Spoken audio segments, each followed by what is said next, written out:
देशाच्या सर्वोच्च सभागृहाची सुरक्षा यंत्रणा धोक्यात का आली याचा जाब विचारणाऱ्या विरोधी पक्षाच्या संसद व राज्यसभा सदस्यांना निलंबन केले। लोकशाहीची मुस्कटदाबी करणारी हुकुमशाही राजवट असल्याची टीका ज्येष्ठ नेते माजी आमदार कॉम्रेड नरसय्या आडम मास्तर यांनी केली। या देशातून मोदी सरकारची राजवट उलथून टाकायची असेल तर इंडिया आघाडी सक्षम झाली पाहिजे। यामध्ये काँग्रेस पक्ष मोठ्या भावाची भूमिका बजावली पाहिजे, तरच इंडियाची वज्रमुठ होईल।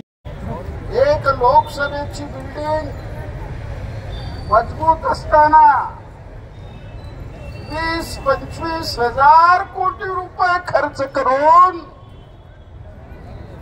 नवीन लोकसभा उभी केली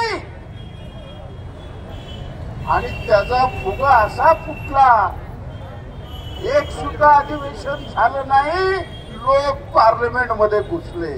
महाभारतामध्ये जसं कुंती सगळ्याला न्याय देत होती त्या पद्धतीनं काँग्रेस पक्षाची जबाबदारी आहे या छोट्या छोट्या पक्षांना सांभाळायचं।